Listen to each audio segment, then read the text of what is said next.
5:42 a.m. at Charles de Gaulle Airport. Terminal 2E stood in rare silence. Only 37 passengers occupied the waiting area designed for hundreds. Security guards outnumbered travelers at some checkpoints. The coffee kiosks had just opened, their first customers still rubbing sleep from their eyes. Gate announcements rang clearly through corridors not yet filled with the usual din of conversations and rolling luggage. Outside, aircraft waited on frost-covered tarmac as the rising sun painted everything in sharp relief. This quiet wouldn't last. In 90 minutes, the first major wave of international flights would transform the terminal completely. Near Gate 37, Ibrahim Traoré waited calmly, seated in a corner that offered a view of both the tarmac and the gradually filling terminal. Unlike many government officials or dignitaries, he didn't wear an expensive suit. He didn't have a team of bodyguards hovering nearby. He didn't carry anything flashy or display the trappings of power. His simple hoodie, jeans, and modest backpack were deliberate choices. To most people walking past, he looked like just another African traveller, perhaps a student returning after studies, or a businessman making his way home after meetings in Europe. But this man was not ordinary, not in the slightest. He was Ibrahim Traoré, the 36-year-old president of Burkina Faso, the youngest head of state in Africa and one of the youngest in the world. A former military captain who had risen to power with promises to combat extremism and free his nation from the lingering chains of colonial influence. His name was spoken with reverence in his homeland, where many young people saw him as a symbol of African dignity and self-determination. He preferred to travel like this, humble, private, and quiet. No cameras, no press conferences, no security details that would draw attention, no loud announcements of his presence or status. That's how he moved through the world when possible, even as the leader of a nation. He believed in being with the people, blending in, staying grounded in the realities that ordinary citizens faced. It was not just a political strategy, it was his personal philosophy. His trip to Europe had been productive but exhausting. 3 days of diplomatic meetings with various European officials, discussing everything from security cooperation to trade agreements. Behind closed doors, he had been firm, refusing to accept deals that would compromise his vision for Burkina Faso's sovereignty, particularly regarding the nation's valuable gold reserves and other natural resources. The Europeans had not expected such resolve from the young leader, and several meetings had grown tense as Traoré calmly but firmly rejected proposals that would primarily benefit foreign interests. But now all those meetings were behind him. His return from this diplomatic mission was no different from how he had arrived, quietly, with minimal fanfare, travelling like an ordinary citizen whenever security protocols allowed it.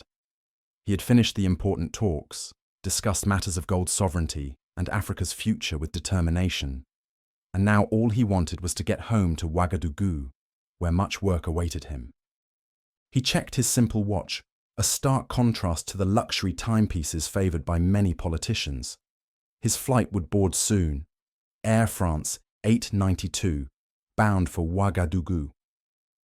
As he stood to approach the gate, he noticed one of the airport workers, a middle-aged man with kind eyes, looking somewhat stressed as he organised boarding documents. As he walked toward the line forming at the Air France gate, he greeted the worker in French with a warm smile. Bonjour, ça va? Simple words of greeting, acknowledging the humanity of someone many travellers would overlook. The worker looked up, momentarily surprised that someone had taken the time to ask about his well-being. His expression softened as he responded, Ça va bien, merci monsieur, completely unaware that he was speaking to the President of Burkina Faso. That's exactly how Traoré liked it, to be treated as a human being first, a title second. The boarding process began smoothly. Traoré waited his turn, despite being entitled to priority boarding. When called, he presented his passport and boarding pass, nodded politely at the gate agents, and proceeded down the jetway like any other passenger. He boarded the plane quietly, exchanged brief pleasantries with the flight crew who welcomed passengers at the door, and made his way to his assigned seat in the business class section, row 2A, a window seat that would afford him views of both his departing point and, hours later, his beloved homeland as they approached. The business class cabin was about half full at this point. A few European businessmen in tailored suits tapped away at laptops. An elderly couple who appeared to be celebrating some special occasion settled into their seats across the aisle. A woman in a colourful head wrap, perhaps from one of the West African nations, was organising her belongings in a seat toward the back of the section. Traore stored his modest backpack in the overhead compartment, keeping only a small notebook and his phone with him. He settled into the comfortable seat, began browsing through some notes on his phone about the initiatives awaiting his attention back home, and prepared for the long flight across the Mediterranean and the vast Sahara before reaching the West African nation he led. No one noticed him. No one gave him a second glance. No one cared that the unassuming man in seat 2A held the future of a nation in his hands. Or so he thought.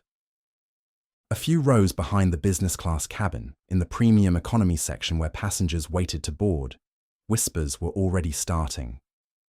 A commotion was brewing that would soon disrupt the peaceful morning flight.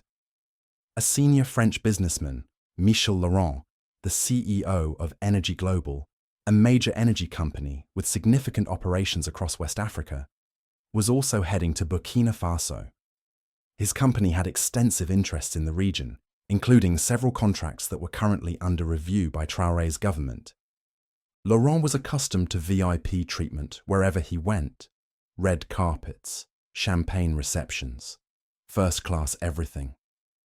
His company's influence had opened many doors across Africa for decades, often at the expense of local populations who saw little benefit from their own resources. But when he arrived at the gate this morning, the airline staff had informed him that business class was already fully booked. Every seat had been assigned, and he would need to fly in premium economy despite his platinum status with the airline. The CEO wasn't merely disappointed, he was indignant. He didn't accept no as an answer, not from airline staff, not from business partners, and certainly not from African governments that his company had grown accustomed to influencing through various means. "This is completely unacceptable," Laurent declared, his voice carrying across the gate area.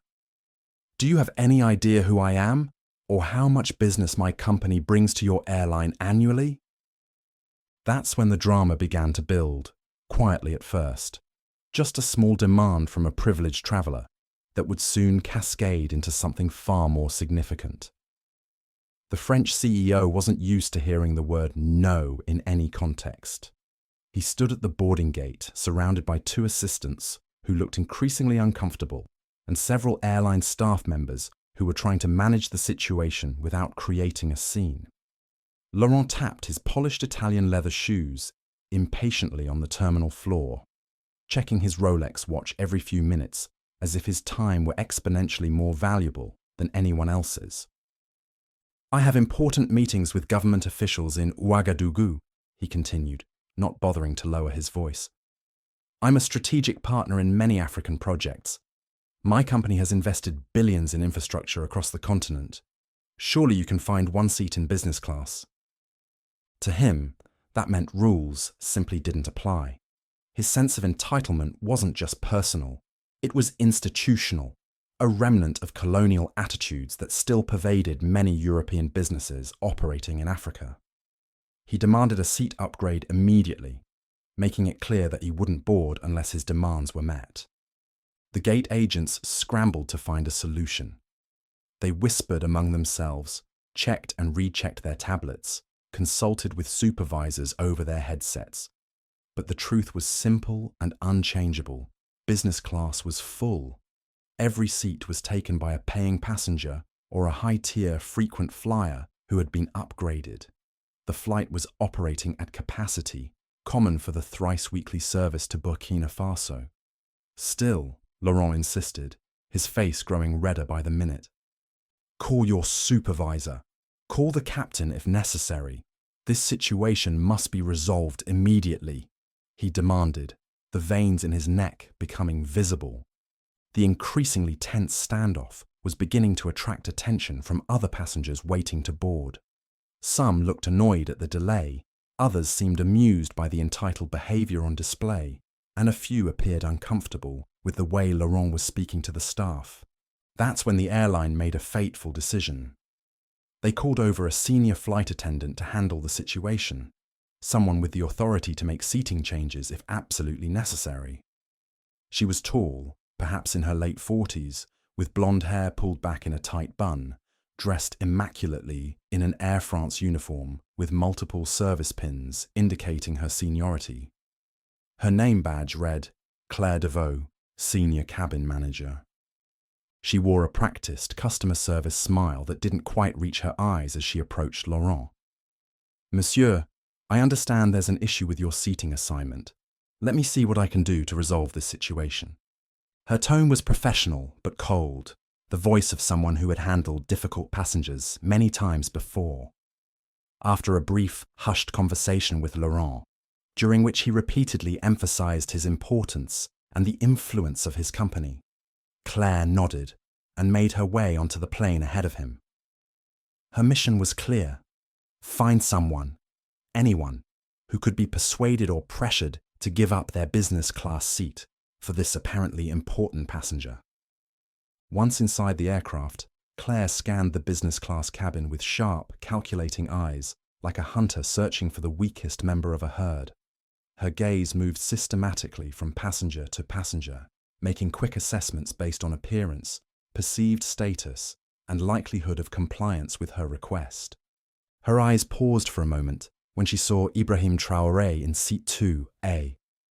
The President of Burkina Faso sat quietly, reading something on his phone, his posture relaxed but dignified, his expression calm and focused as always.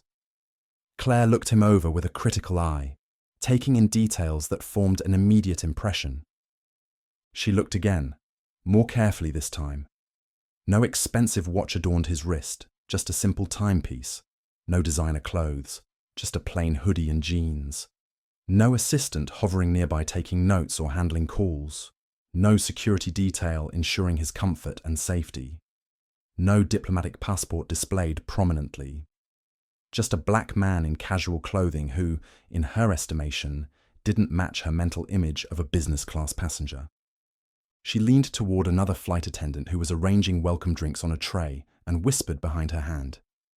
Probably a mistake or a last-minute upgrade. He doesn't look like our usual business travelers. The casual prejudice of her assessment hung in the air, unexamined and unchallenged. It was the kind of everyday discrimination that happened thousands of times daily across the world. Quick judgments made about people's worth, belonging, and rights based solely on appearance. With her target selected, Claire adjusted her uniform jacket and approached Ibrahim Traoré's seat.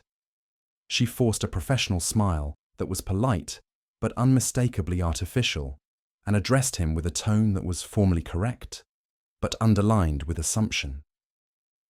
"Excusez-moi, monsieur. May I please see your boarding pass?" she asked, her French accent becoming more pronounced, perhaps unconsciously establishing her authority. Traoré looked up from his phone calmly. His eyes, which his cabinet members knew could be intensely penetrating when he was addressing serious matters of state, were neutral as he regarded the flight attendant. He nodded without speaking and reached into his pocket, producing his boarding pass without protest or hurry. He handed it to her with the same quiet dignity with which he conducted matters of national importance. Claire studied the boarding pass with obvious scrutiny, turning it over in her hands as if searching for some flaw or indication that it had been incorrectly issued. The seat number was clearly printed, 2A, business class. The name matched his passport. Everything was in order, but something inside her didn't sit right. In her eyes, shaped by years of implicit biases, reinforced through her environment and experiences, he simply didn't look like someone who belonged in the premium cabin. "One moment, please," she said, returning the boarding pass and walking briskly toward the front of the cabin where she consulted with another crew member, occasionally glancing back toward Traore's seat. Moments later, she returned with the same manufactured smile, but this time her approach was more direct, her intention clear. She had made a decision based not on policy or necessity, but on her own prejudices about who could be inconvenienced with minimal consequences. "Sir, I'm terribly sorry, but we have a situation with our seating arrangements today," she began, her voice lowered to avoid drawing attention from other passengers who were still boarding. "We have a very important business passenger who needs to be accommodated in business class. Would you mind relocating to our premium economy cabin? We will, of course, compensate you for the difference and provide you with additional miles for your account. It would be a tremendous help to us." There it was, the insult. Quiet but sharp, unmistakable in its meaning.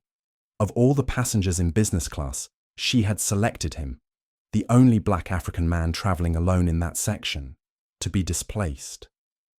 The calculation was evident. He was deemed the most expendable, the least likely to cause problems, the one whose comfort and dignity could be sacrificed.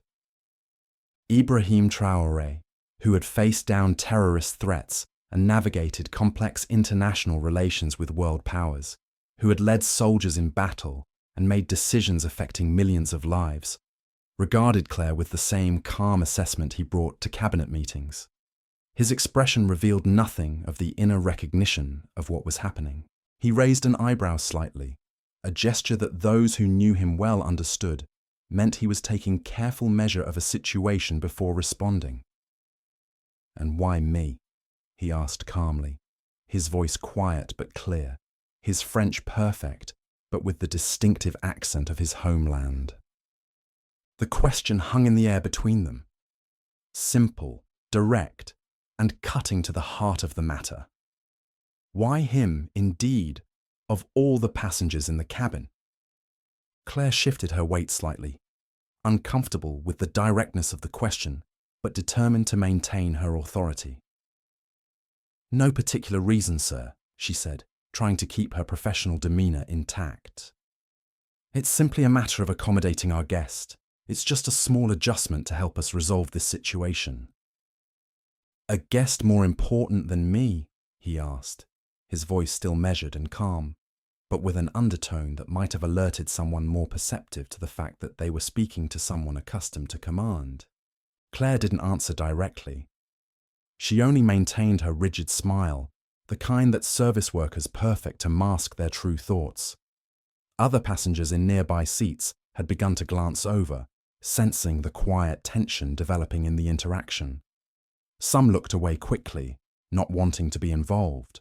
Others watched with more interest, perhaps recognizing the subtle dynamics at play. But no one said a word. No one intervened. The bystander effect was in full force. That peculiar human tendency to remain silent in the face of injustice when in a group setting. And Ibrahim Traoré, the president who had spoken forcefully at the United Nations about the rights of African nations to determine their own futures without interference. The leader who had stood firm against pressure from former colonial powers. He just sat back quietly in his seat and said with perfect composure, "No, I will remain in my seat. My boarding pass assigns me to this seat, and that is where I will stay for the duration of the flight." His refusal was not loud or confrontational. There was no scene, no raised voice, just a simple, dignified assertion of his right to the seat he had been assigned. But in that quiet statement was the steel that had carried him from a childhood in a small village to the highest office in his nation. The tension had started to build, but the true storm was still gathering strength. Claire was visibly taken aback. She blinked rapidly, her smile faltering for a moment. A man like him, in her eyes, just an ordinary African passenger, saying no to her. She wasn't accustomed to such resistance, especially not from someone she had already categorized as easy to dismiss, especially not on her aircraft, where she was used to being the ultimate authority in the cabin. She forced her smile back into place, but it was clear that her pride had been wounded by the refusal. She leaned in slightly, lowering her voice further, her tone taking on a more insistent edge. "Sir, I must insist. This is for operational reasons," she said, injecting her voice with a slightly colder authority. "It would be extremely helpful if you could cooperate with us." But Ibrahim Traoré, who had faced down coup attempts and terrorist threats, who had made difficult decisions under the most extreme pressure, didn't flinch. His eyes met hers directly, not with anger or aggression, but with the steady gaze of someone who recognized exactly what was happening and refused to accept it. "If this is truly for operational reasons," he said evenly, "then please explain why I specifically am being asked to relocate and not any other passenger in this cabin. What operational criteria were used to select me in particular?" The question was perfectly reasonable and exposed the arbitrariness of her request. Claire hesitated, unprepared for this kind of calm, logical resistance that challenged the very basis of her authority without raising its voice. Around them, the subtle drama had begun to attract more attention in the business class cabin. A few passengers were now paying full attention to the exchange. An older European businessman lowered his financial newspaper, watching over the top of his reading glasses. A woman in an expensive suit stopped typing on her laptop, her fingers hovering over the keys as she listened. The elderly couple exchanged glances, whispering something to each other. Something about the interaction clearly didn't feel right to the observers, creating a palpable tension in the air. But still, no one spoke up. No one questioned why this particular passenger had been singled out. The silence of the privileged in the face of discrimination hung heavy in the cabin air. Meanwhile, at the boarding gate, the situation with Laurent had grown more complicated. The CEO still hadn't boarded, insisting on confirmation that a business class seat would be made available before he would set foot on the aircraft. He was being held at the gate, growing increasingly impatient as the departure time approached, causing a delay in the boarding process for other passengers. Claire, determined to resolve the situation and accommodate the demanding CEO, walked briskly back through the business class cabin toward the front of the plane. She entered the galley area, whispered something urgently to the captain who had emerged from the cockpit to check on the boarding delay, then returned with a renewed sense of purpose, her decision made. But this time, she didn't approach Traore directly. Perhaps recognizing that he wouldn't be easily moved, she changed tactics. She walked to another part of the business class cabin where another passenger of African descent was seated. A young man, perhaps in his late 20s, dressed in a suit that wasn't quite as perfectly tailored as those of the European businessmen around him. After a brief exchange that wasn't audible to most of the cabin, she moved on to yet another passenger, an older black man who appeared to be traveling with his wife. It was becoming unmistakably clear to anyone watching. Claire was systematically approaching only the black passengers in business class, working her way through them one by one, targeting only those who, in her estimation, could be pressured into giving up their rightfully assigned seats. It was no longer a matter of one passenger being singled out. It was a pattern of behavior that revealed a deeply problematic bias. She was clearly targeting only passengers who looked like they didn't belong in her conception of who should occupy the premium cabin. That was her second and more damning mistake, moving from individual prejudice to systematic discrimination. From his seat, Ibrahim Traoré observed this pattern unfolding with the same careful attention he brought to analyzing political developments in the Sahel region. His face remained expressionless, betraying none of the thoughts behind his calm exterior.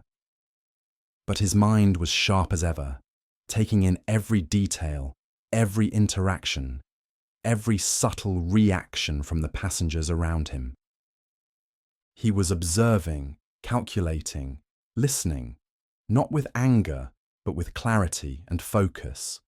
The humiliation being inflicted on passengers who looked like him didn't provoke an emotional reaction.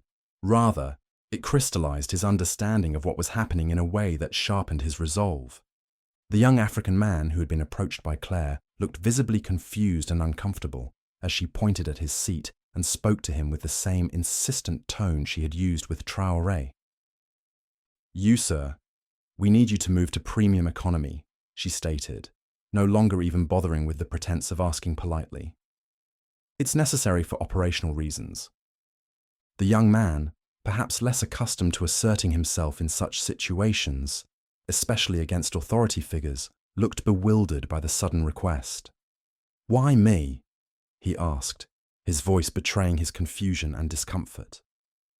Claire said nothing in response to his question, simply extending her hand for his boarding pass, as if his cooperation were a foregone conclusion. The young man hesitated, looking around as if hoping someone might explain what was happening or come to his defense. That was the moment when Ibrahim Traoré decided that enough was enough. With calm deliberation, he unbuckled his seatbelt and stood up. At his full height, he was not an imposing figure physically, of average height and build. But there was something in his posture, in the way he held himself, that commanded attention.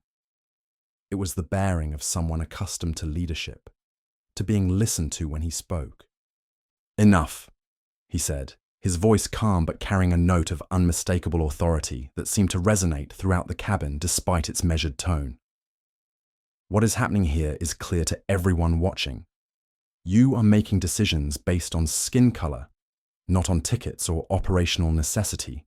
That is called discrimination, and it stops now." The cabin fell suddenly, completely silent.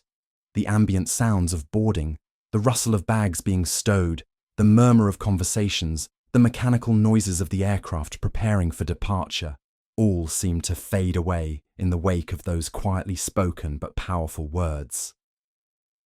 Claire turned toward Traoré, visibly startled by his intervention. A flush crept up her neck to her cheeks.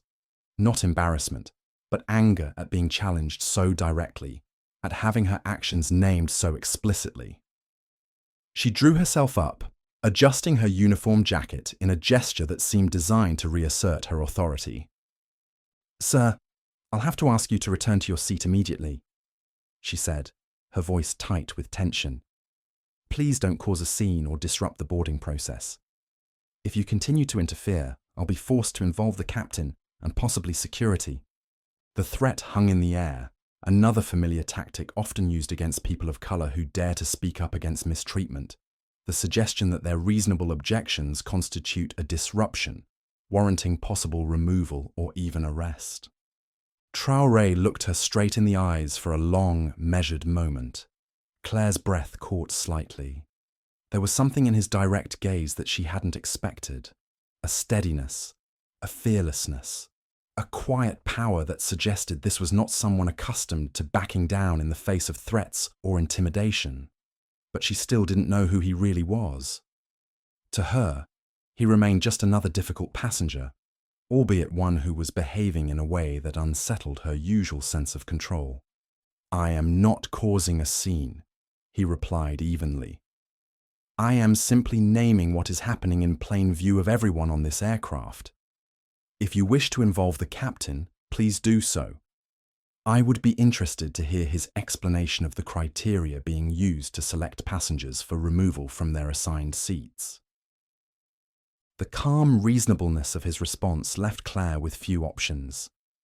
She couldn't claim he was being disruptive when he was speaking quietly and rationally. She couldn't argue against the obvious pattern that had developed in her selection of passengers to approach.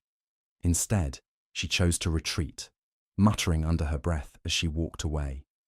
"These people," she said in French, probably assuming Traoré wouldn't understand or overhear, "always making noise, always creating problems." It was a final, revealing comment that exposed the depth of her prejudice. the reduction of legitimate concerns about discriminatory treatment to noise, and the generalization of these people that lumped all black passengers together as a problematic group rather than as individuals with the same rights as any other passenger. While this quiet confrontation had been unfolding in the cabin, the situation at the boarding gate had finally been resolved. Laurent, the CEO who had caused the original disruption, was finally allowed to board after being assured that a solution had been found. He strode onto the aircraft with the entitled air of someone who expected the world to rearrange itself for his convenience. Claire greeted him with a dramatic shift in demeanour. Gone was the coldness she had shown to Traoré and the other black passengers, replaced by an almost obsequious warmth and deference. She personally escorted Laurent down the aisle, her body language completely transformed. "We're so sorry for the inconvenience, Monsieur Laurent," she said, loud enough for much of the cabin to hear. "We're still working on the seating issue, but we wanted to get you settled on board. May I offer you a glass of champagne while we finalize the arrangements?" The contrast in treatment was stark and unmissable. Laurent was offered a glass of champagne before the aircraft had even left the gate, a courtesy that hadn't been extended to other business class passengers. Claire's entire demeanour exuded respect and deference, a complete reversal of how she had approached Traoré and others. Meanwhile, Ibrahim Traoré had returned to his seat. He calmly fastened his seatbelt, his face betraying none of the thoughts that might have been passing through his mind. His fingers lightly tapped the armrest in a slow, deliberate rhythm, a habit those close to him knew indicated he was deep in thought, processing information and considering implications. He didn't need to say a word or make a scene. He understood that sometimes the most powerful response is simply to observe and remember, to let events unfold while maintaining a clear awareness of what is happening and why. He knew that soon enough, the entire world would know what had transpired on this flight and who exactly had been on the receiving end of this treatment. Laurent, the CEO, eventually settled into a jump seat normally reserved for crew members during takeoff and landing. It wasn't the business class seat he had demanded, but it was a solution that allowed the flight to depart without further delay. He didn't even glance at Ibrahim Traoré as he passed by his seat, too absorbed in his own importance to notice the quiet man whose government held the power to approve or cancel his company's contracts. Claire, the flight attendant, made a show of ensuring Laurent's comfort despite the limitations of his temporary seating arrangement. She adjusted the small fold-down table, handed him premium noise-cancelling headphones, and offered him a warm towel, all while continuing to ignore Traoré completely, as if their earlier interaction had never happened. "We'll have you properly seated once we're airborne, Monsieur Laurent," she assured him. "I've spoken to the captain, and we'll resolve this situation as soon as possible after takeoff." The message being sent throughout the cabin was unmistakable. You matter. That man does not. Your comfort is our priority. His presence is an inconvenience. As the boarding process finally completed, the aircraft doors were secured, and the plane began to taxi toward the runway. The safety demonstration proceeded as normal, and soon the powerful engines accelerated the plane down the runway, lifting it into the clear morning sky over Paris. The aircraft banked gently to the south, beginning its journey over France, the Mediterranean Sea, and eventually the vast expanse of the Sahara Desert before reaching West Africa. On the surface, everything in the cabin appeared normal once the seatbelt signs were turned off. Passengers adjusted their seats. Flight attendants began preparing the meal service. Conversations resumed at a quieter volume. But beneath this veneer of routine, something powerful was growing. An awareness among those who had witnessed the earlier interactions.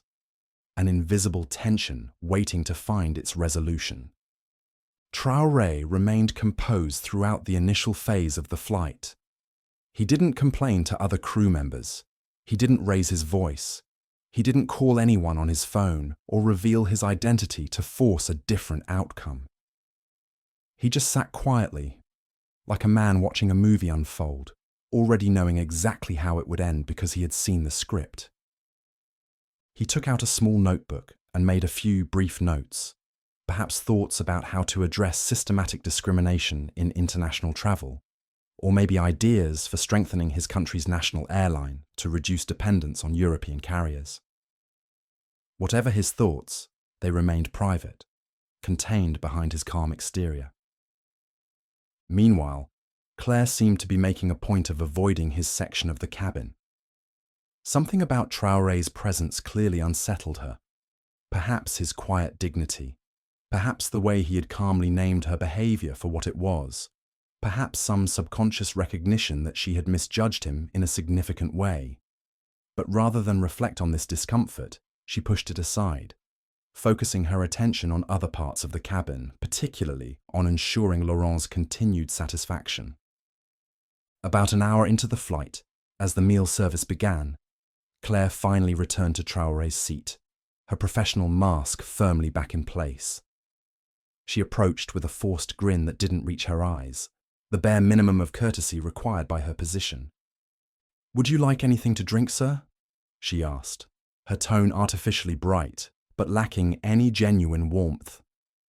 Ibrahim Traoré glanced up at her, his expression neutral.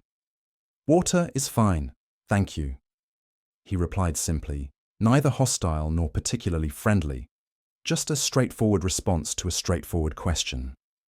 She nodded quickly, placed a small bottle of mineral water on his tray table, and walked away without another word. "No, enjoy your drink. No, would you like some ice with that?" No further inquiry about meal preferences or any other aspects of his comfort. The interaction was stripped to its bare essentials, a stark contrast to the attentive service being provided to other passengers in the same cabin. The lack of basic courtesy didn't escape the notice of some nearby passengers. The elderly couple seated across the aisle exchanged glances, the woman shaking her head slightly in disapproval. A businesswoman 2 rows ahead turned in her seat, having witnessed both this interaction and the earlier confrontation. She gave Traoré a small, sympathetic smile, a tiny acknowledgement of the unfairness unfolding, though not enough to constitute active support or intervention. The contrast in service became even more pronounced as Claire returned to Laurent's section.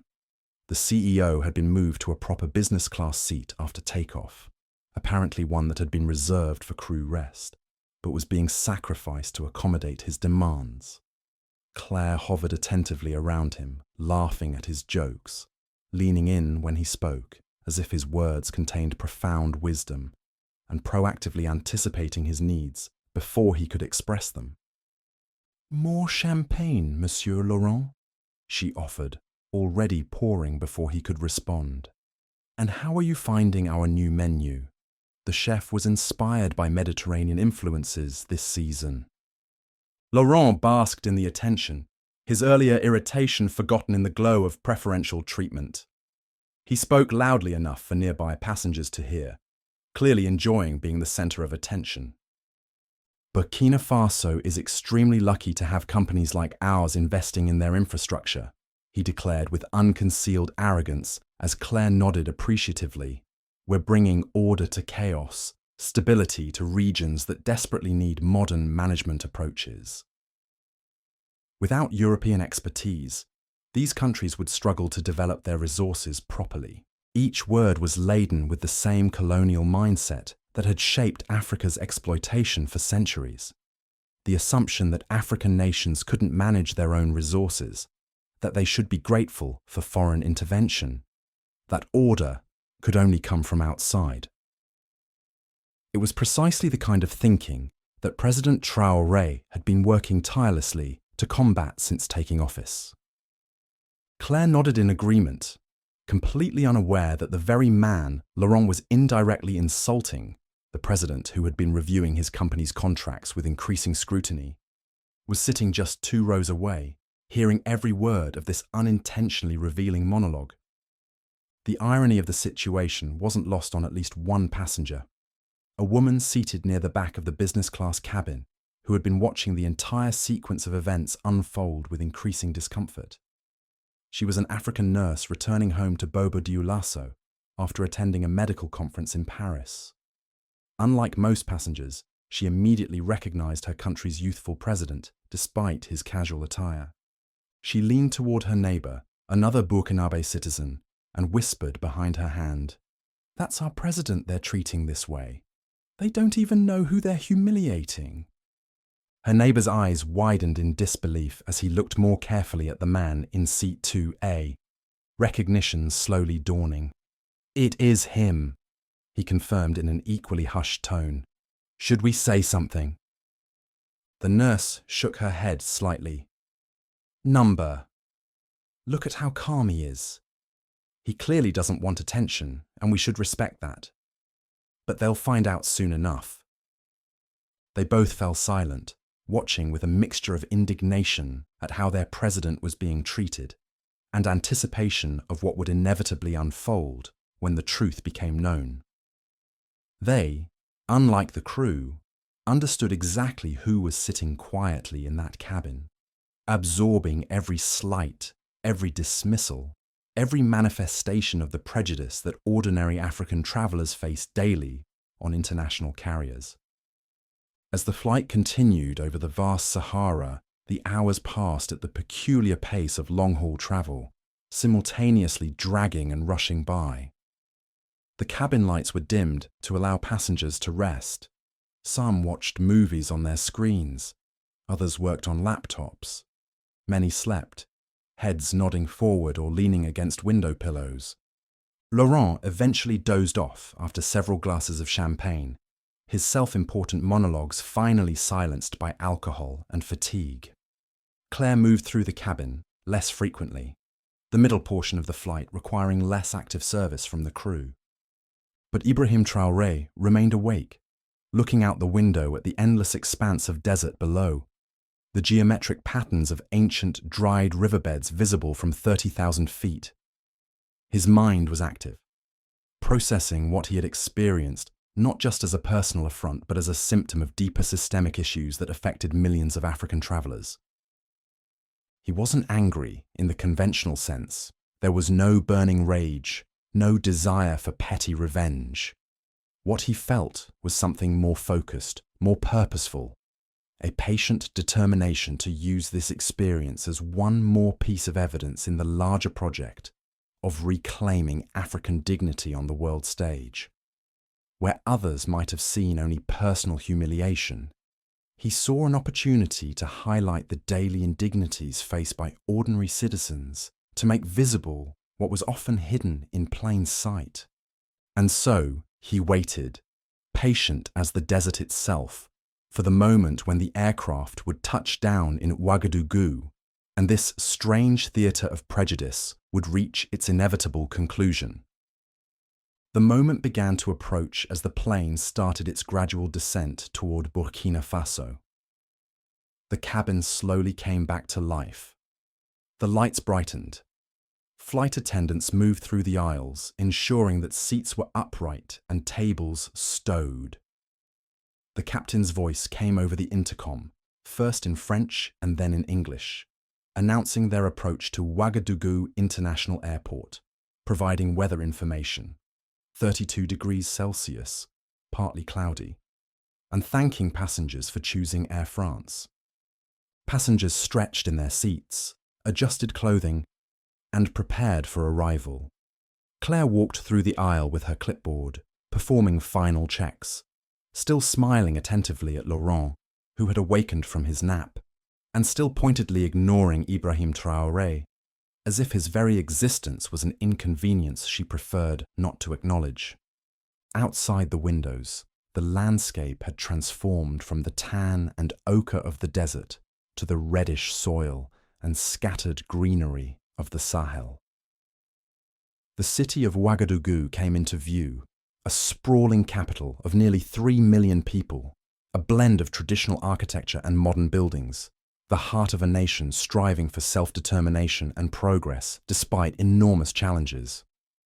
But what no one inside the plane could see just yet, what wasn't visible from the air, was the unusual activity unfolding on the tarmac below.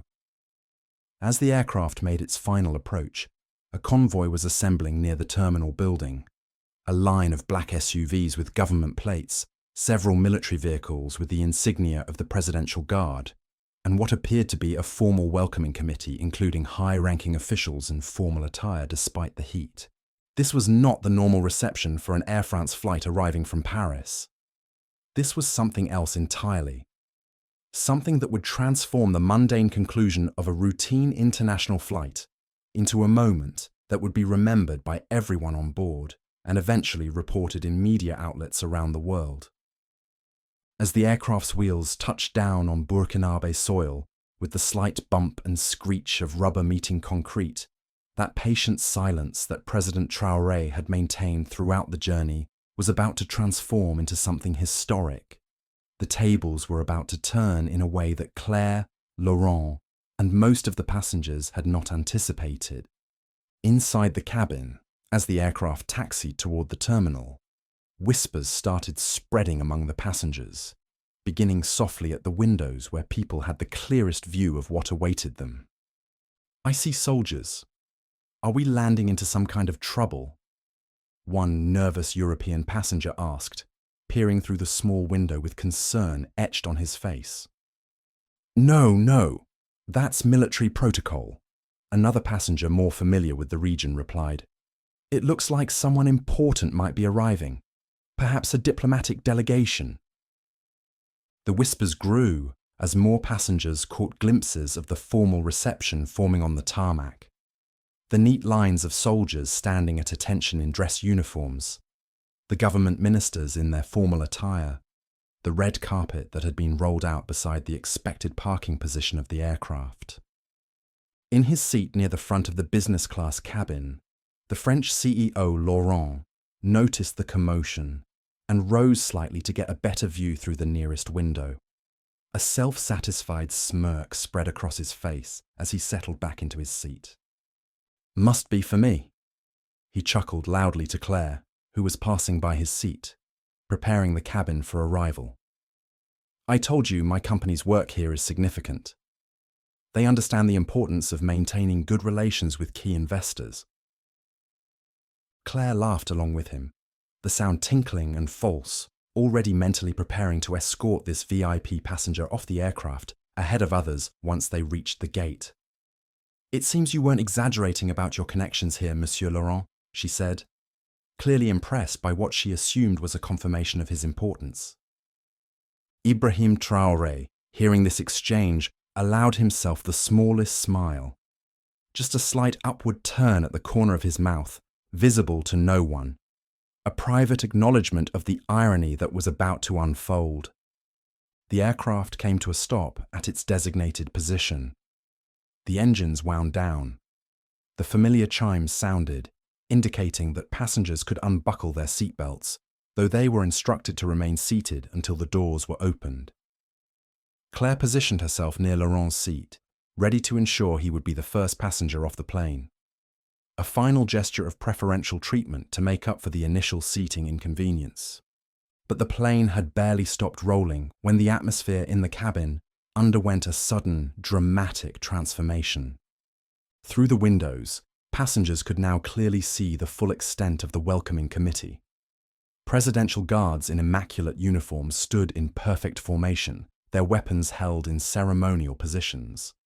Behind them stood what appeared to be the country's top officials, recognizable to the Burkinabe passengers as the Minister of Defense, the Foreign Minister, the Chief of the Armed Forces, and several other cabinet members, all standing at attention in the blazing sun, waiting with formal patience that suggested they were there for someone of the highest importance. Claire caught sight of the display and gasped audibly, her clipboard nearly slipping from her hands. "What is this?" she whispered, more to herself than to anyone around her, a note of confusion and the first hint of apprehension entering her voice. Laurent, oblivious to the shift in energy, stood up before the seatbelt sign had been turned off, straightening his expensive suit jacket and smoothing back his hair with an air of self-importance. "Clearly, this reception is for me," he said loudly enough for nearby passengers to hear. "I told you I'm involved in projects of national significance here. My company is essential to this country's development plans." Claire nodded, still trying to process the unusual scale of the welcoming committee, which seemed excessive even for an important business figure. "Shall I escort you to the door once it's opened, Monsieur Laurent?" she offered, eager to associate herself with someone she believed to be so important. But before anyone could move toward the exits, before the aircraft door could even be opened, something unexpected happened. Rather than waiting for passengers to disembark, a delegation from the tarmac approached the aircraft. The boarding stairs were positioned, and a tall officer in a black beret and formal military attire, the distinctive uniform of the Presidential Guard, was the first to board the plane. His boots echoed on the floor as he walked with measured, disciplined steps through the aircraft. He moved slowly down the aisle, his posture rigid, his expression serious and professional. His eyes scanned each face methodically as he moved through the business class cabin, clearly searching for someone specific. The cabin had fallen completely silent. The only sounds were the officer's footsteps and the ambient hum of the aircraft's systems. Passengers watched with a mixture of curiosity and mild apprehension, unsure what this unusual procedure signified. The officer continued his deliberate progress until he reached row 2, where he stopped directly beside Ibrahim Traoré's seat. Without hesitation, he raised his right hand to his forehead in a perfect military salute, his posture straightening even further, if that were possible, his expression shifting to one of profound respect. "Monsieur le Président," he said in a clear, formal voice that carried throughout the hushed cabin. "Welcome home, sir. The cabinet awaits your arrival." It was as if time itself paused in the cabin. You could almost hear the collective intake of breath, the sudden recognition dawning across dozens of faces simultaneously. The revelation hung in the air like a thunderclap without sound. Claire's face underwent a remarkable transformation. The colour drained from her cheeks so rapidly, it was as if someone had opened a valve. Her eyes darted frantically between the officer standing at attention and the man she had been dismissing and disrespecting for the entire flight. Her hands began to tremble visibly, the clipboard she held rattling slightly with the movement. Laurent, who had been mid-stride toward the front of the cabin, took an involuntary step backward, nearly stumbling into his seat. His mouth opened slightly, forming a perfect O of shock as the implications registered. "President?" he stuttered, his earlier confidence evaporating like morning mist. "That man? The President of Burkina Faso?" Ibrahim Traoré rose slowly from his seat, the same unhurried dignity in his movements that had characterized his behavior throughout the flight. He stood straight, neither exaggerating his posture nor diminishing it. He acknowledged the officer's salute with a small nod. Not proud, not performative, just the simple acknowledgement of one who was accustomed to such protocols, but never defined by them. He didn't speak. He didn't need to. His identity, his position, and by extension the significance of how he had been treated throughout the flight, were now clear to everyone in the cabin. The man in the simple hoodie, the passenger who had been deemed unworthy of basic courtesy, the African traveller who had been singled out for removal from his rightful seat. This was the President of the Republic of Burkina Faso, the Commander-in-Chief of its armed forces, the head of state. Laurent, still frozen in place, watched as Traoré gave him a simple, level look. There was no anger in that gaze, no triumph or gloating, just a clear-eyed recognition, a moment of seeing and being seen that communicated more than words could have. Traoré turned away from the CEO without speaking, a dismissal more effective than any verbal rebuke could have been. As the reality of the situation continued to sink in throughout the cabin, a second officer boarded the aircraft.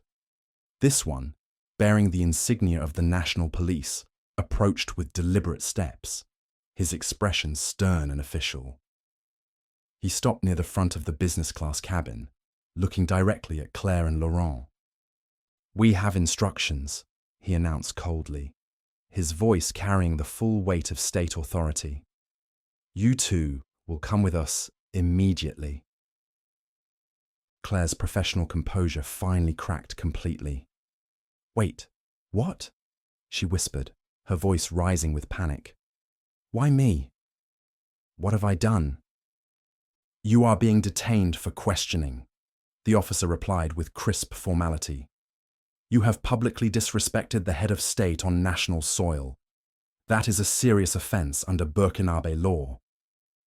Claire tried to laugh nervously, looking around at the other crew members as if expecting them to intervene or explain what she clearly hoped was a misunderstanding. No, this has to be a mistake," she protested, her voice growing higher pitched with anxiety. "I was just doing my job. I didn't know who he was." But her protests fell on deaf ears. No one stepped forward to defend her actions or contradict the officer's assessment of what had transpired. The other crew members stood back, faces carefully neutral, perhaps already calculating how this incident would affect the airline's relationship with Burkina Faso and their own careers by association. President Ibrahim Traoré, meanwhile, was already moving toward the aircraft door, accompanied by the first officer who had recognized him. He walked with the same quiet confidence he had shown throughout the flight, neither hurrying nor dawdling, simply proceeding with the business at hand. As he reached the door, a small nod to the cabin crew who stood there, a basic courtesy he extended despite having received so little in return, and then he was gone, stepping out into the sunlight of his homeland, immediately greeted by his ministers, his security detail, and beyond the airport perimeter, a gathering crowd of citizens who had heard through rapid social media posts that their president was returning today. Back on the aircraft, the scene continued to unfold like a drama whose final act had taken an unexpected turn.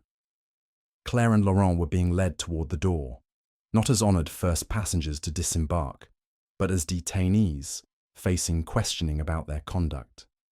Both were visibly shaken, the color drained from their faces, their earlier arrogance and dismissiveness replaced by confusion and fear. Other passengers watched in stunned silence as the two were escorted down the aisle. Some seemed shocked, others appeared to be suppressing smiles, and a few were already typing rapidly on their phones, no doubt sharing this extraordinary turn of events with friends, family, and social media followers. The story was already beginning to spread beyond the confines of the aircraft, racing across digital networks at the speed of light. Claire and the CEO disappeared down the steps, heads bowed, their moment of reckoning at hand. The contrast could not have been more stark, from their positions of assumed superiority earlier in the flight to their current state of humbling confusion. On the tarmac below, the scene was alive with activity. The Burkina Faso sun blazed down mercilessly, the heat rippling visibly above the concrete. But all eyes were fixed on two focal points.